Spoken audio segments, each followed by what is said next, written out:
Hi అండి. ఇది బిలద్వార గుహ అని చెప్పి అంటారండి. ఇప్పుడు మీకు కనిపించేటటువంటి ప్రతిమ వాసుకి ప్రతిమ అండి. ఇక్కడ రోజు దీపారాధన అది చేసి వెళ్తూ ఉంటారు పూజారి వచ్చి. ఇది సహజ సిద్ధమైనటువంటి గుహ అండి. దీన్ని దేవాలయంగా మార్చారు.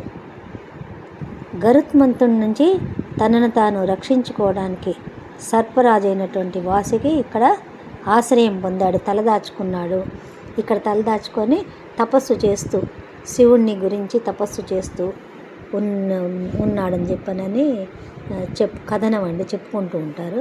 కొంతమంది సుబ్రహ్మణ్యేశ్వర స్వామిని గురించి తపస్సు చేస్తున్నాడనని, ఇక్కడ సుబ్రహ్మణ్యేశ్వర స్వామి గురించి తపస్సు చెయ్యి, నీకు అతను సుబ్రహ్మణ్యేశ్వర స్వామి వచ్చి రక్షిస్తాడు గరుత్మంతుడి నుంచి అని చెప్పినట్టుగా కథనం అండి. ఈశ్వరుడు చెప్పాడు అని చెప్పనని.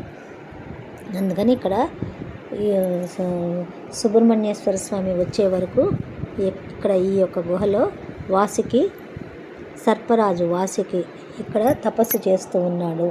తర్వాత సుబ్రహ్మణ్యేశ్వర స్వామి వచ్చి గరుత్మంతుడి నుండి ఇతన్ని రక్షించాడు అని చెప్పనని చెప్పుకుంటారండి కథనం. ఇది సహజ సిద్ధమైనటువంటి గుహ అండి. ఇది కుక్కే సుబ్రహ్మణ్య దేవాలయం నుంచి కొద్ది దూరంలోనే ఉందండి. 100 కిలోమీటర్ల లోపల దూరంలోనే ఉంది.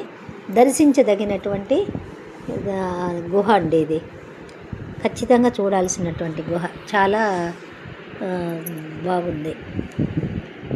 చూడండి, ఇక్కడ రాసి కూడా ఉంది, మీరు ఇది చదువుకోవచ్చు. పెద్దగా చేసేది బిలద్వార గుహ కే సుబ్రహ్మణ్యంలో ఉంది. దీని తర్వాత వనదుర్గ ఉందండి. దీని నుంచి ఒక 4 మీటర్లు దూరం కనుక వెళ్తే వనదుర్గ. అక్కడి నుంచి ఇంకా కొంచెం అవతలికి కనుక వెళ్తే ఏకశిల గణపతి దేవాలయం ఉందండి. కుక్కే సుబ్రహ్మణ్య దేవాలయం దగ్గర నుంచి ఇవన్నీ కూడా చూడదగినటువంటి దేవాలయాలండి.